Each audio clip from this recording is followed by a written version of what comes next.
Okay, wow. Sorry about that. I live in the Hudson Valley in the mountains, and the internet is not always the most reliable. So it happens. Sometimes it's at a very inopportune time. I've had it during COVID. We were running church services over Zoom, and I was running the service from my house. The pastor was at her house preaching, and I'm here, and all the person, and the internet would go down. It's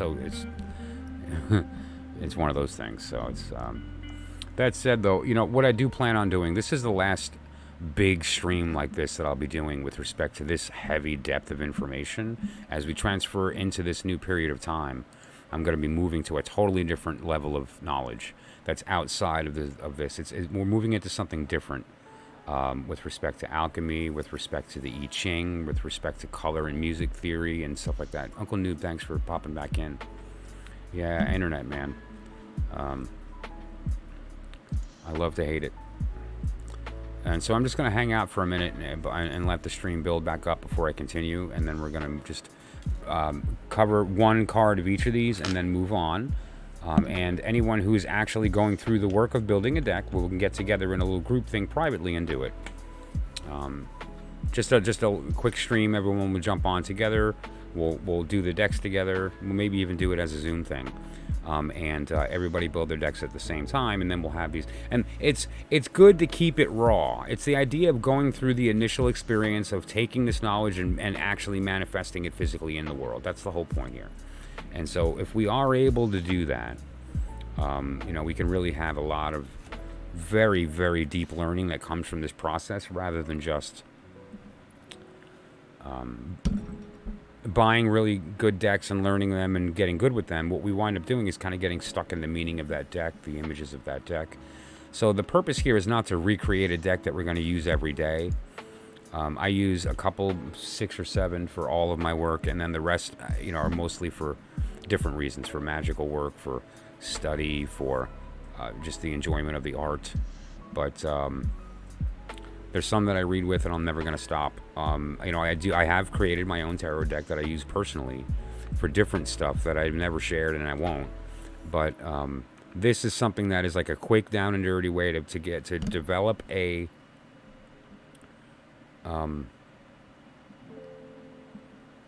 quick connection to your higher self. That's really what we're trying to do here, is a way for you to sort of access the vortex, access the knowledge and the understanding of the interplay of these elements and how we interact with that. And if we're able to do that, then we always have this better circumstance than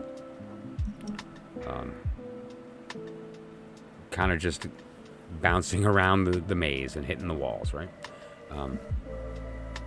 So I'll give it another couple minutes here and just kind of let the stream build up, and then I'm going to continue.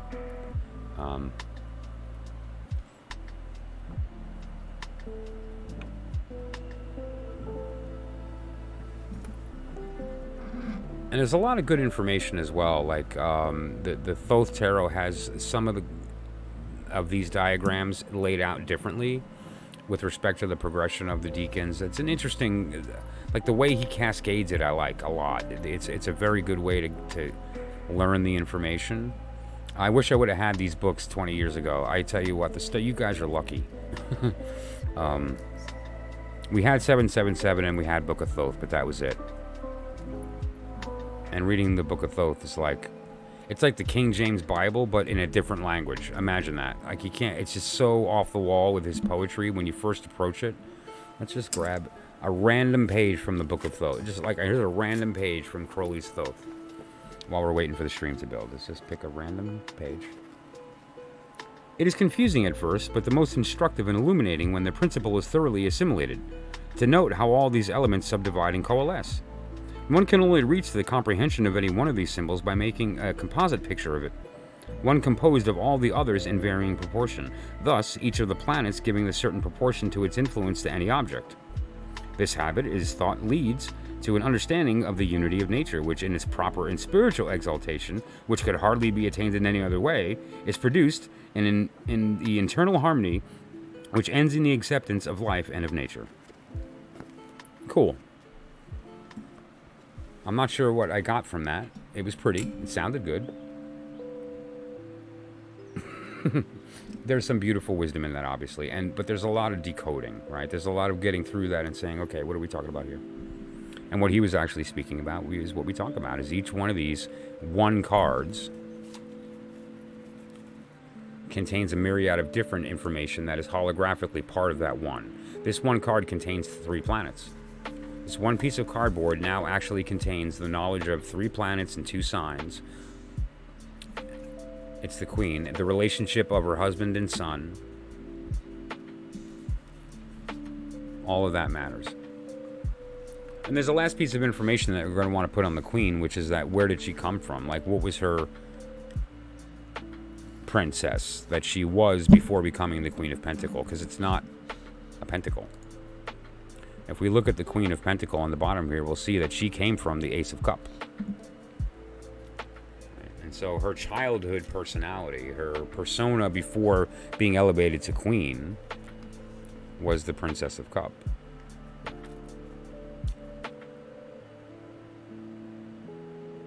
The Princess of Cup was the object of desire of her mate, the King of Wand, before he got elevated to King. He was just the Prince of Cup. He courted the Ace, he won her. He became the Knight of Wand, which became the mate of the Queen of Pentacles. So her mate of the Knight of Wand was actually her childhood love of the Prince of Cup that elevates her to Queen. But so a piece of information that's relevant to the Queen would be the associated princess that she was elevated from. So we could, I guess, call that, what would be a good word for that? I would imagine that a good word for that would be her adolescence.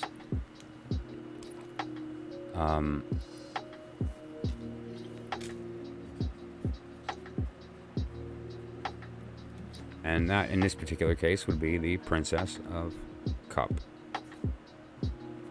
Which also, incidentally, is all of the princesses are also the aces. That's what these little cards are. They're going to live inside the princesses. Like, that's why they're smaller, to imply the fact that they live in her. She bestows the element to the victor of the work of the sign. Like, for instance, the Princess of Cup at the time of the Queen of Disc, when I was born, which is the 10 of Pentacle, or the 10 of Wand. In that period of time, we have all kinds of different influences here. The Queen of Disc, the Ace of Cup, and so forth, right? And so the Ace of Cup lives inside of the Princess of Cup. And when the Prince of Cup attempted to court her, during my period of time, in order that he win her, he had to do the work of Sagittarius, which is temperance. Whereas if he was courting during the period of time of the 7 of Cups, he would have to contend with Scorpio, which is a slightly different circumstance. It's, death. So utter, complete destruction of the self and transformation. So it's scary stuff. Don't try to get into a relationship on the 7 of Cups if you're a Prince of Cup, because you're going to have to face death to get there. But yeah, so you get the gist. Very powerful stuff here. Let's take a look at where we are on the stream since my stream died. I'm just going to continue at this point, okay? So anybody who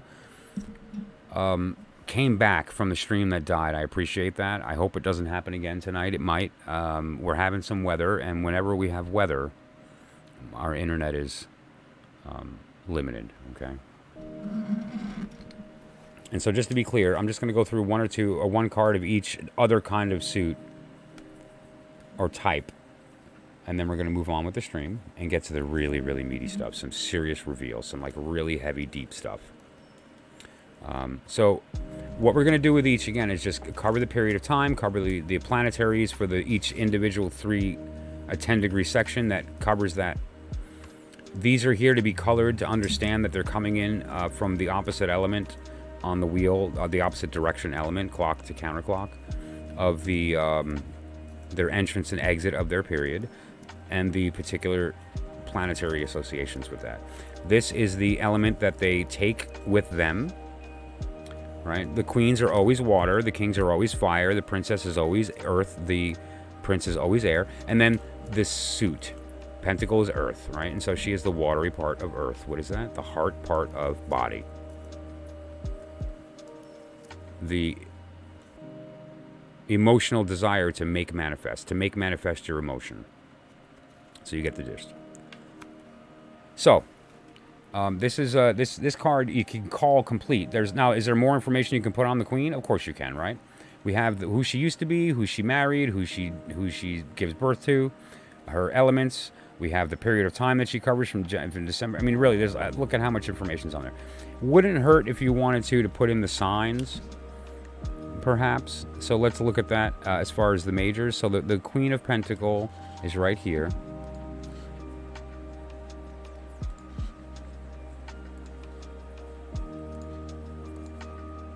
Okay, and so now what are we looking at? She starts in Sagittarius and ends in Capricorn. Okay, and that's going to be under this little block right here, right?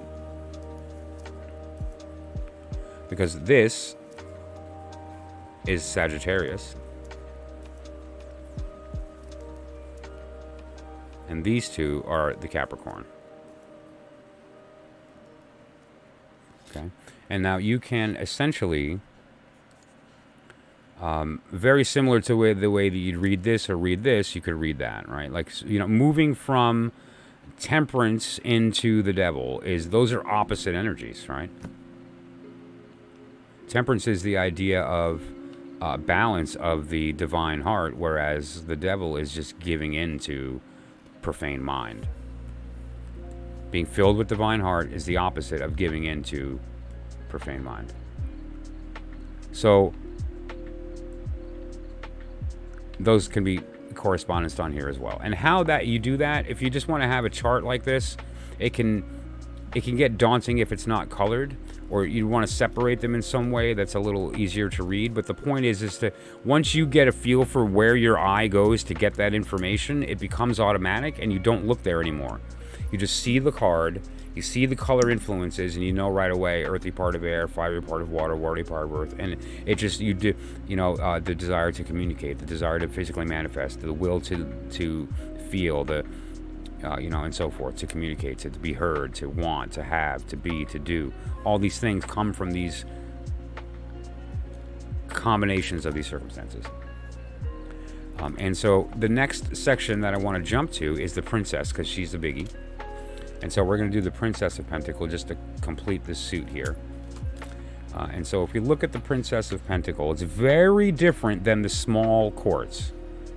The small courts have all this good stuff that we just showed. And the Princess of Pentacle, basically, we could write a book or we could be really brief. And so let's just do the brief part first.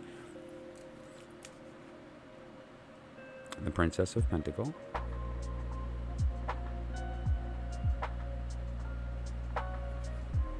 And what we're going to wind up doing here is she covers an entire, let me go to the diagram. She covers an entire period of time. Where's the pentacle? Or wand. What are we doing? Pentacle.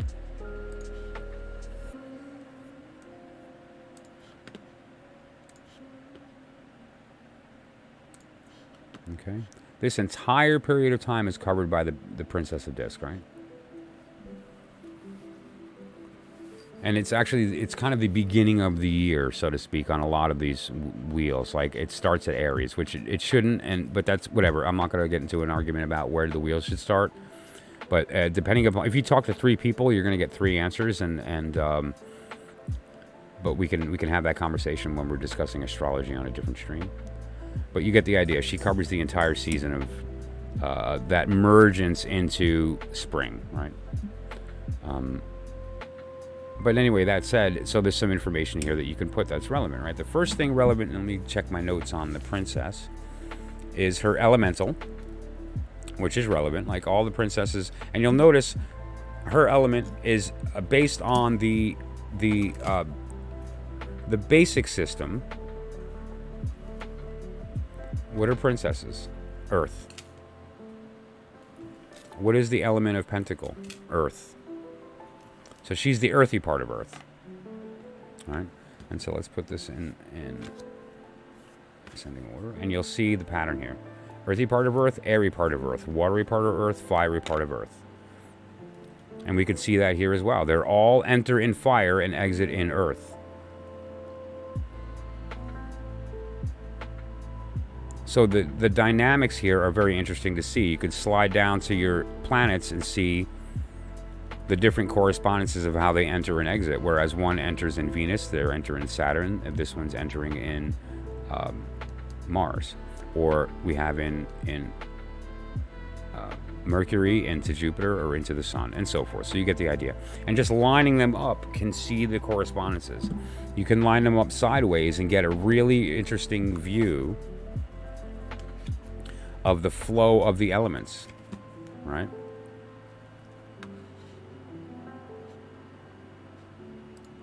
The flow of the elements here tells us a couple of things, right? It tells us that, you know, we're flowing, the fiery part of Earth is acting upon the watery part of Earth. What's the fiery part of Earth? The desire to manifest the will physically. What is the watery part of Earth? The desire to manifest the heart physically. Somebody who's thinking with their lower brain and somebody that's thinking with their heart. And so these two are wanting to make different things manifest. And how that could flow in a reading would depend upon, you know, some other context and so on. But you get the idea of the flow of the vocabulary here with respect to the elements, the planets, the signs, and so forth. And these are all just different vocabularies of the same thing, which is how do these forces interact?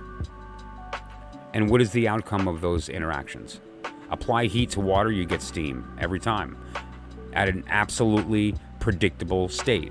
You know when it's going to turn from liquid to gas. It's 212 at ground level, at ground level atmospheric temperature and pressure. Water will boil at 212, period. And so, you know, and we can take that to the bank. And so this idea is very powerful. So let's go ahead and look at the ace, which is also the princess. Okay.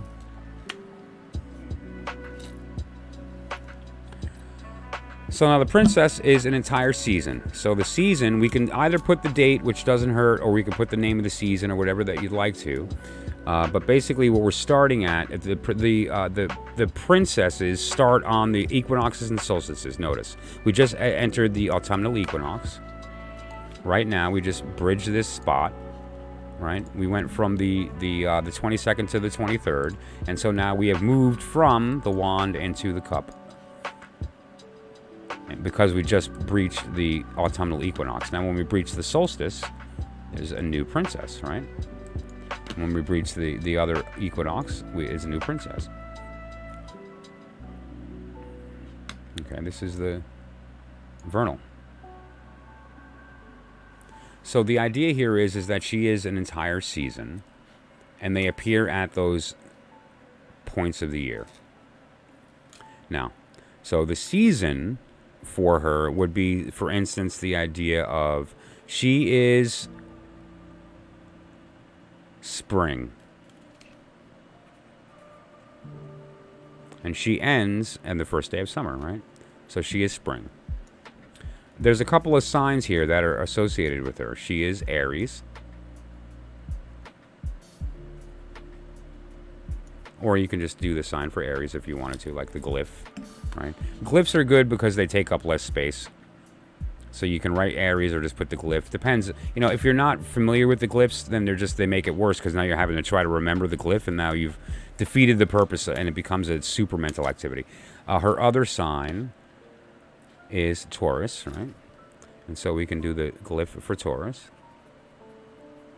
Okay, or we can write the word, it's up to you. And her third sign is Gemini. Okay. And so you can have those on there as well. So she's spring, but she also covers all three of these seasons, right? And then we can decide what is her queen going to be when she gets matured. She's going to turn into a queen. She used to be the Queen of Wand, but she ascended. And when ascending, going toward the outside of the wheel, we're actually going back in time. We're going toward God. We're going toward divinity when we do that. And so she actually became younger. That's the beautiful magic of Kabbalism. And so what happened? She becomes the Princess of Disc. And now the Princess of Disc goes through her entire period of time, which is the spring. And then eventually, through the courtship process of the Disc, Prince going, hey, you're kind of cute. And she's like, wow, you got to win my disc. And he goes, okay, what do I got to fight? Well, first you're going to have to battle the king. And then if you beat him, you're going to have to beat a bull. And if you beat him, then you're going to have to beat 2 guys that are going to want to kick your butt. And if you beat all 3 of those, you can have me. Whew. Okay. And he does it. And she becomes the Queen of Cup. Okay. So she starts as the Princess of Pentacle, and she becomes the Queen of Cup. All right. And that's an important dynamic here. You know, she enters as the Queen of Wand, and she exits as the Queen of Cup. And so those are her enter and entrance points. Right? And this is what she is going to become. So how you delineate that is up to you. Right? But the one that she is in the process of becoming, I think, is the more important energy, and that's the one that I put on the bottom. So you get the idea here, right? And so this is one of the princesses. And there's all kinds of good correspondences that you can put on here. But basically, she houses the ace. And so let's move to the ace. Kabbalistically, hermetically, you'll hear the term oftentimes that she is the throne of the ace. A throne is a seat. It's where the ace lives, waiting to be offered to the world so that its pattern can be manifested and it can become something real. It's not manifest yet. It has to be made manifest through our will applied to its rules. And by doing so, we create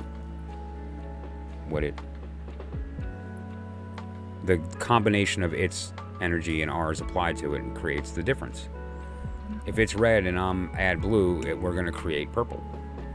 If I'm a C and you're an E, we're going to create a harmony.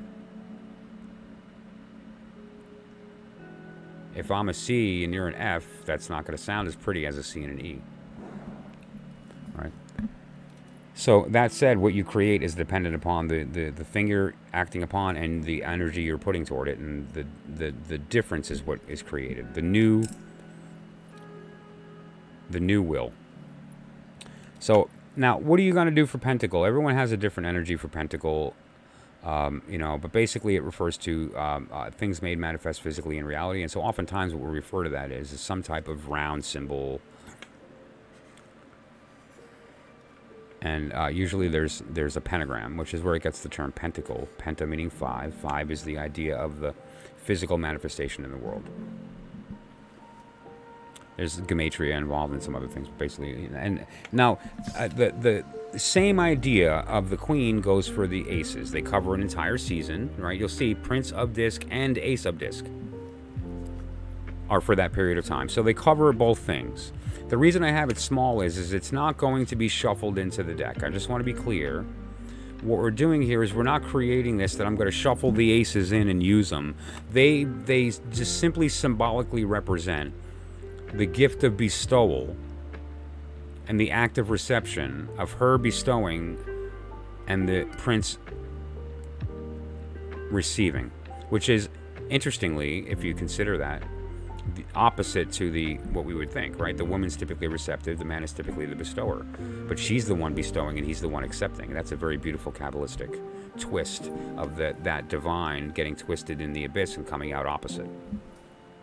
And it's that act that elevates her to queen, him to king, their consummation creating the birth of the next prince. Who's the prince? The next prophet. So that said, the pentacle is kind of inside of her. And when the deck's put aside, what I do is I usually stack them up. These are blank, but typically I stack them up, put them in the middle, and then and then that gets stored like that with them in the middle so they don't get lost. And if they do, so be it. You just, get down and dirty. And no joke, you can bang this deck out in 20 minutes with a wheel and some time and a pair of reader glasses.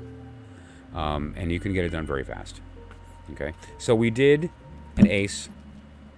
which is really symbolic. And there's other information you can put on here, and I recommend that you do that. So the ace means earth. The ace means bringing things into manifestation physically, right? It refers to the body. It refers to hard, solid, slow, all these ideas, right? And you can put all these ideas as far as what pentacle means to you. It also refers to the idea of God made as flesh. It's literally the idea of Christ, right? It's the idea of God through its will to experience, willfully falling so that it can be made manifest in the physical world. And so what the pentacle is the result of the will of God descending and appearing in our world as a pentacle. So there you have it.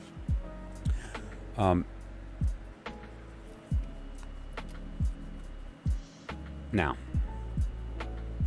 what we have next, we covered a series of things here, right? We covered the princess and ace, which is really the star of this whole story. We covered the prince that comes to court her. She is the object of his desire.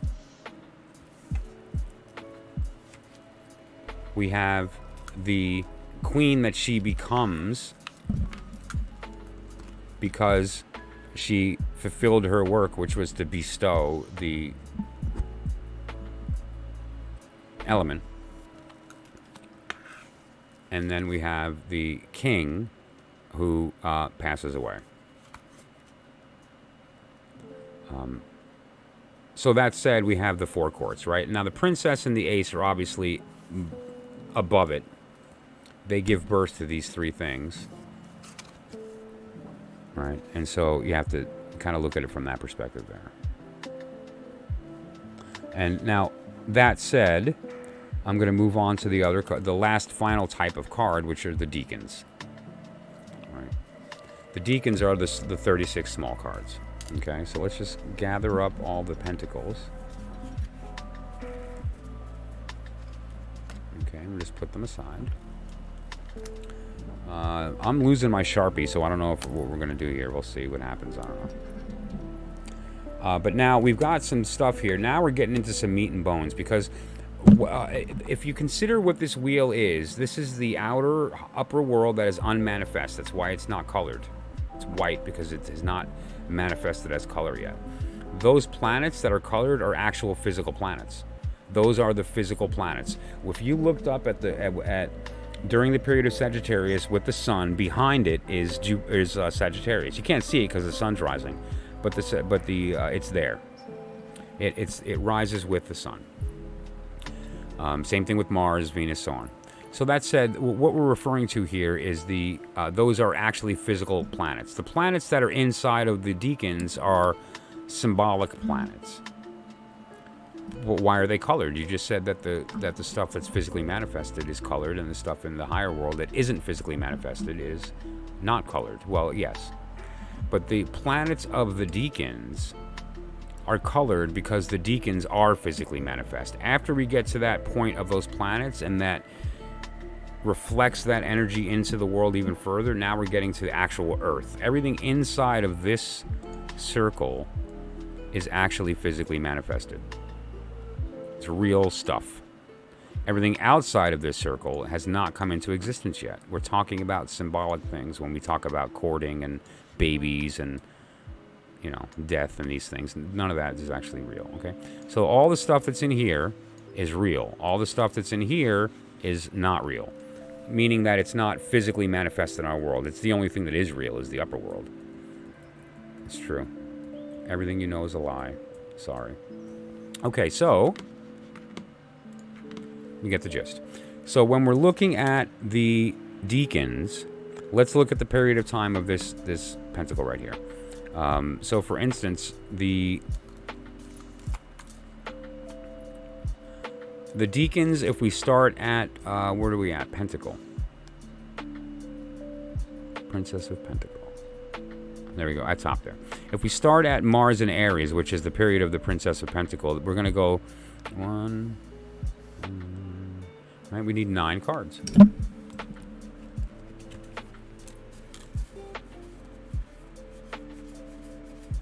Now, I'm not going to do, actually, I'm going to use the other pile. These 16 were from the quartz. I'm just going to do 3. And I'm actually just going to do 1, but you get the gist, okay? Oh, I already had one put out. So, what we're going to do is we're going to look at these 3 deacons here. The first deacon is the 2 of Wands. And now, one of the things here for the deacons is the planet and sign, which is really the crux of the power of the deacon. So we're going to put that right here. Okay. And if we look at the 2 of Wands, we have the planet, which is Mars. And let me just be clear. I'm not talking about the actual planet. I'm talking about this right here. The planetary influence. So that is Mars in Aries. Okay, let me make that more clear. I don't want that to be in there. You go. Mars in Aries. Okay, and so the first one is Mars in Aries. You see what I did here? Mars in Aries. Now, there's other things that are relevant too. What is the element of that deacon? Well, he's in fire, right? He's in this deacon, this whole period, but this particular deacon that we're referring to, the 2 here of Wand, is a fire sign. All right, and so his element is of fire.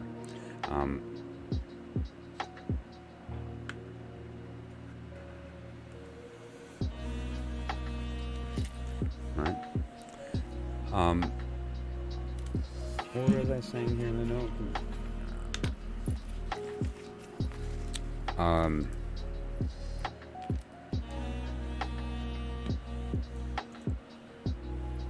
Okay.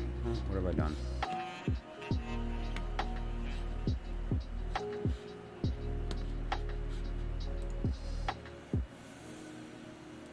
Where's my Zoom tool?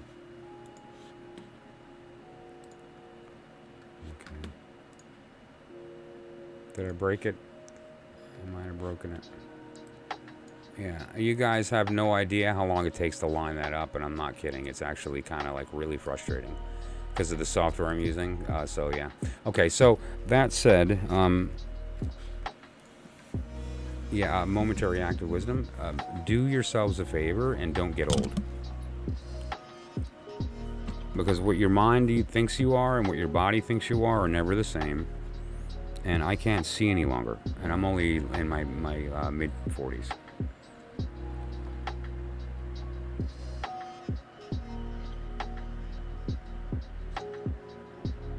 Okay. Alrighty. Actually, I don't want that there. I want this here. So,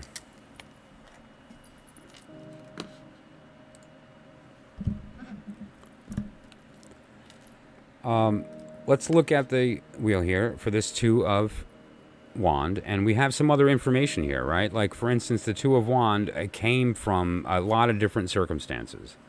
And we have some other stuff here as well. Like, for instance, the deacon has dates associated with it, which is an important one, and the particular dates for that is March 21st to the 30th. All right, March 21 through March 30th. Okay. And if you wanted to, you can also put the degrees and so forth, and you know, I encourage that you do that. It's a good exercise to kind of get into the habit of doing that. And so forth. And there's other information that you can put on here as well, but the really important ones are the fact that, first of all, this right here is really huge stuff. Like Aries and Mars and Aries is a really important dynamic here of the energy of this card, of the deacons. And then you have the idea of the elements as well. And the elements of, there's the main element, but there's also the influences of the planet that is associated with it. Like, for instance, Mars has a specific element associated with it. The sun has an element associated with it. Venus has an element. And so you can kind of read those separately as well. And then, but an important one is the overall sort of score with respect to the energies that are influencing this period of time. And so that's a very fiery kind of card. Even though it's a wand, because wand is an air sign, right? Or a fire sign. The swords are air signs. The fiery part of air, as opposed to the airy part of fire, are a very different dynamic. And in this particular case, and this is important, the Queen, and we'll see this in the weather report in a moment, I'm doing it the complicated way on purpose, because when we do the reading, it's just going to be the cards laid out using the DuQuette deck, and it's going to be like, oh, that's what he meant. It's great. That puzzle piece, I'm doing it this way on purpose. The fiery part of water is different than the watery part of fire. How you're coming from determines what your desire is. The watery part of fire is coming from a place of heart first. The fiery part of water is coming from a place of will first. And there's all kinds of good stuff on here. There's also keywords related to that. Dominion, I think, is the word that's used in the system for Golden Dawn. And what it refers to is like two sticks rubbing together to create fire. It's actually a really great symbol. I'm not going to give you the keyword. That's up to you to either look up if you want to choose the Golden Dawn keyword. But I more recommend that you do your own looking into that circumstance, because everybody has their own interpretations of the cards. I think that you should have a conversation with yourself about how do I feel about Aries? How do I feel about Mars? How do I feel about that combination? What does that mean to me? Okay. And now, I'm going to show you the DuQuette here. For this, oh, look at that. Seriously? Cool. All right. Cool. Well, here's the Two of Wands. And it is called Dominion. Now, he's got the dates. He's got the elements here. The fiery part of water. And why is that? Not because he has the same correspondences as the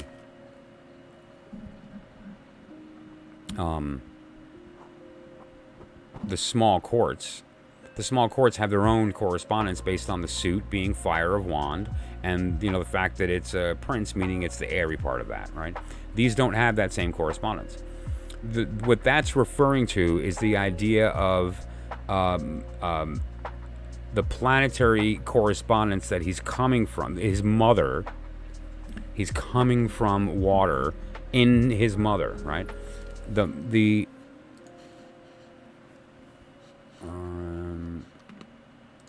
we go. Let me jump to the right place here. Sorry. One of these days, this is going to come naturally to me. What did I just do? What just happened?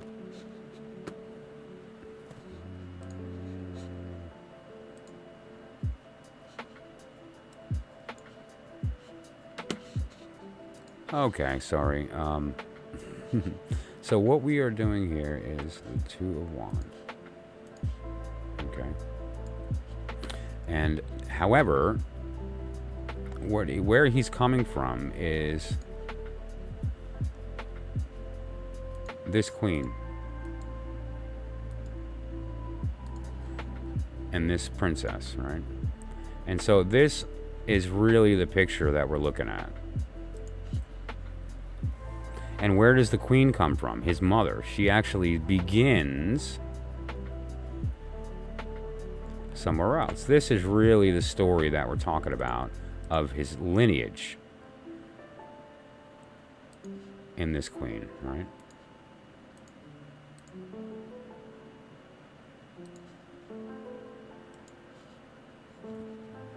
So the fact is that he's inheriting a little bit of that water from his mom. And so you'll see here, now I have a blue and a red square in this section right here, right? That's the watery part of fire. Now let's look at the DuQuette deck, because he did the shortcut for us, right?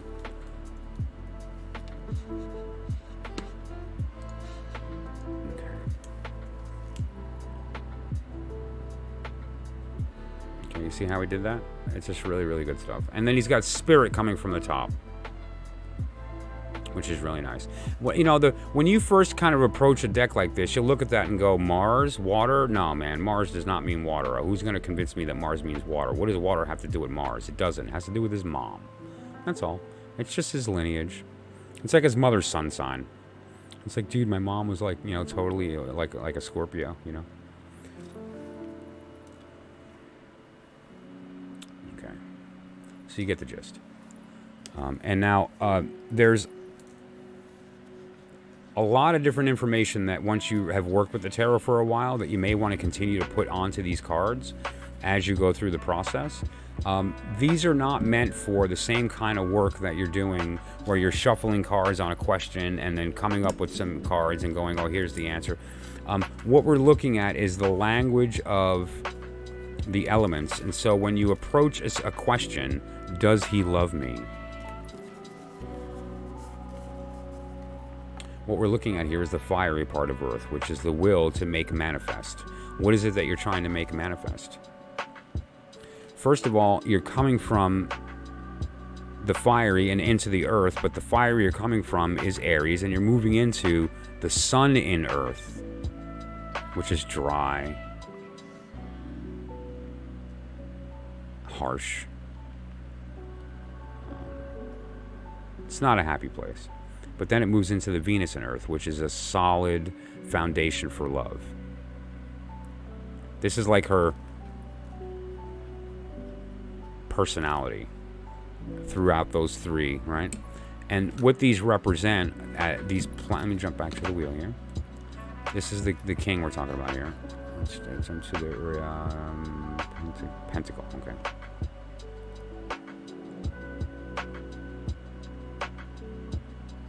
There we go. No, wait, where? I missed it. I lost him. Why can't I think? There we go, okay. I'll tell you why I can't think. Anybody who was on the stream last night and saw what time that stream ended? I slept for 3 hours and then spent the rest of the day preparing for tonight. I have not slept. I'm like totally zonked. But that's it. It's okay. I needed to get this information out, and we'll go from there. So then I can sleep for a week. So how you decide and what information you decide to put on here, the gist is that can really get advanced as you go through this process. But initially, just the things that are most important for you to speak this language are the elements of the quartz and of the sign and planets and the elements of the deacons. What we're looking at with him is fire and Mars, and that's the thing that matters. Mars and fire. And we're also looking at the correspondences of the period of time that his parentage came from and some other things related to that period. You know, and then you could obviously put in some other stuff that are keywords related to the Two of Wands. Like if you wanted to use that type of system, or if you wanted to do a different kind of a symbolism. You know, again, I do this very often when doing readings for people here on the channel, where so many people are familiar with the system of Rider-Waite that I stick the Rider-Waite cards up for people, like up here. Or when I'm doing readings, like personal messages and so forth. And so you could always go through, if you've got a Rider deck or something similar, you could always go through the idea of the meditative process of going through the cards themselves. That's not the wand. Okay. And so you get the gist. And now, that said,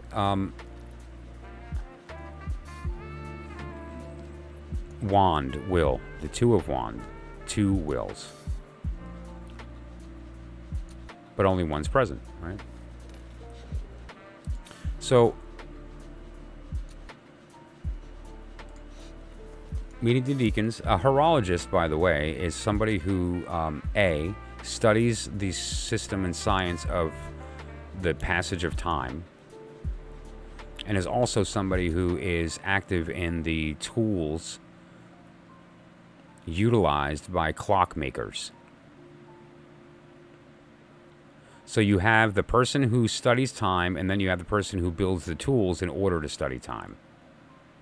So I thought it was a neat title for the talk, because it's the idea of studying the passage of time, including the most important passage of time, which is backwards, and then the tools to access that, right? So that said, then, for those who are interested in going through this process and continuing the deck, reach out and we'll do it together, either in a group setting or in a private setting with just the people who are interested, or we can do a one-on-one and get to the core of some things that are personal to you. Like some people are really focused on color, and so their deck would want to be really, and we can go that route. Some people would be more focused on using like polarity as opposed to elements, which is also very effective. The plus, minus, plus, plus, minus, minus, minus, plus. That whole idea. And we're going to be discussing polarity. I haven't really shared it too much, but I guess it wouldn't hurt to point it out real quick, because I'm going to be touching on this in the very near future. In this wheel, on the outermost wheel, is the princesses, then the courts, the planets, the signs, the deacons, the suits, the state of the element. Fire, comes as, or rather, the elements come as mutable, fixed, and cardinal. The elements themselves, and then you see these are the glyphs for the signs, and then what's that in the middle there? All the way in the middle, what are those? They're pluses and minuses. That's right. Right there in the middle of this wheel is the I Ching, the polarity system. Beautiful. And we haven't gotten there, but eventually I will be going through what that is all about and how to speak the language of polarity as opposed to gender. It's one of the 7 principles of the Hermetic arts. Polarity. Separate from gender. Polarity is the higher, gender is the lower manifestation of the same thing. But we're gonna go ahead and cover that at some point. So that's the gist of how to build a very quick down and dirty deck. It's not about making sure that all the lines and angles are perfect or the divine energy won't answer your question. That's woo. We're not here for woo. We're here for truth. And so, that said, let's see. I want to put this somewhere safe before I continue the rest of it.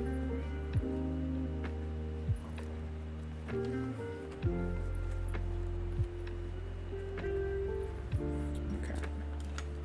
And so the gist here, the purpose of this whole circumstance is to self-initiate in the idea of understanding that we do have a place in our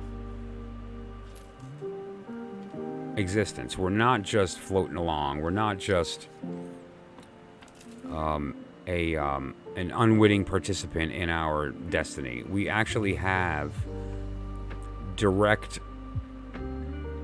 not only direct influence on it, but we also, it's just so great, we have direct knowledge of it. We have already lived it, and we're watching it unfold. Yet, at the same time, have the power to rewrite it at the same time. The beginning and the end are written, but the middle's not, right? And so, that said, I think I covered everything that I wanted to with respect to that. As far as the deck building, let me see. Let's not flash that till later. That's good stuff. Okay. All right, so I believe have we come to the time? Okay. Fun stuff. Okay, I just want to make sure I have these in order because yeah, right. And then we did that, and then we're about to do that, and then that. You guys are so not ready for what you're going to learn tonight. I swear to God, if you are in here thinking, "Oh, this is interesting, fun stuff," you have no idea what you're in for because the tone of the entire stream is about to change and is just about to go. And just for everybody in the stream, I will be doing readings later. Right now, it's a matter of getting through some of this important information, leading to that final talk, revealing the new algorithm for the new AEON. That is a big deal. The Karmic weather report's coming up. It's going to be very quick. It's really just looking at the idea of how to utilize everything I just told you. So everything I just told you is kind of like how the clock works. And that's okay. How the clock works is okay. It's important to know that for certain people. Certain people are kind of like motivated by the fact that they want to know how everything ticks and how everything talks. And that's okay. But some people just want to know what time it is. And that's okay too. So that's what I'm going to do now. When we get into the order and the vortex, the Karmic weather report, what we're actually going to do is rather than worrying about how the clock works, we're going to learn how to tell time. And so it's much more accessible from the respective people who want to utilize this technology in order to hopefully reduce suffering and increase communication with the self. So that said, again, I just need a couple of minutes to kind of gather myself. Since the stream cut, it's been about an hour, and I need to take a breath, take a sip of my tea. Is there any heat left? Let's see.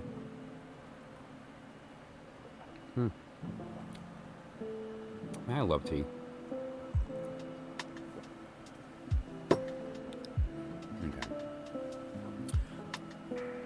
The next talk is going to be the Order and the Vortex Karmic Weather Report, and what we're going to be looking at here is the idea of how do we take this funky stuff that you dropped on us with respect to like the competing vortices of energy and divine order and concepts that sound like they matter, they sound important, but I don't get the answer. What does this mean in my life? So that's what we're going to talk about when we get come up next. We're going to look at the actual work of everything that I just talked about applied. Okay, and when you do that is when it starts to make sense. And so if you're not understanding 100% of what the Deacons right now, that's kind of by design. Okay. So I'll be back in about 5 minutes to continue, maybe a little less, but about 5 minutes to continue. I just want to heat up the tea a little bit, center myself a little bit and get a lot of that energy out that it's all mental energy right now. And then we'll move on to the weather report, which is kind of moving a little bit lower into the heart, right? And so that's what we're looking to do. And I'll be back shortly.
Alrighty. So,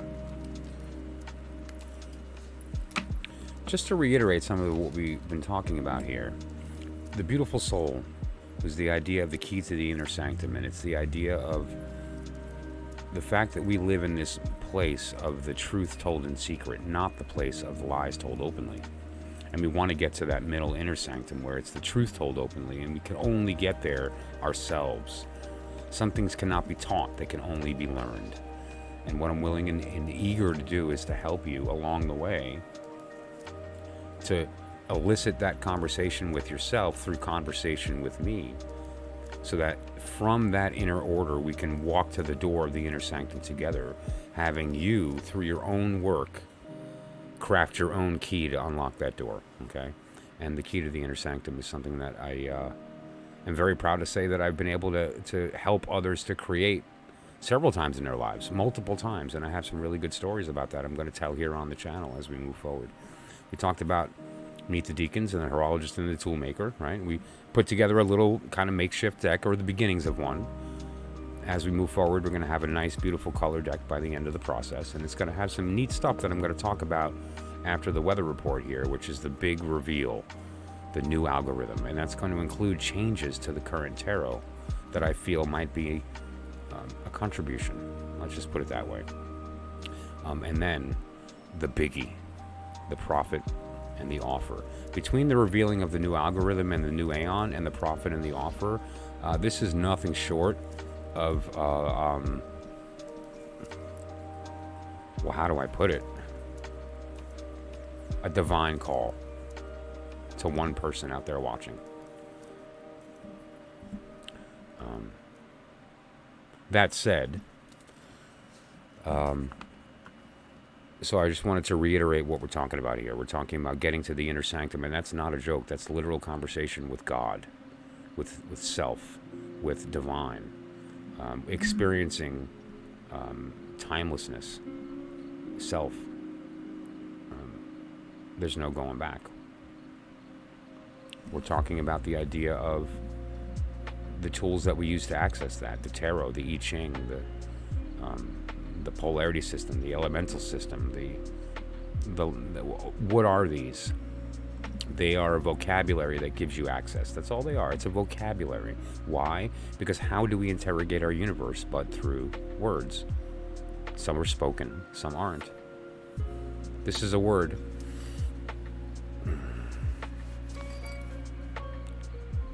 It doesn't need to be spoken. You know what I meant.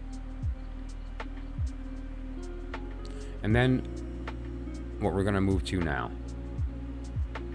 The weather report is really interesting because what the weather report does is it gives us the opportunity to make actionable decisions based on this information that I've been revealing through these streams here.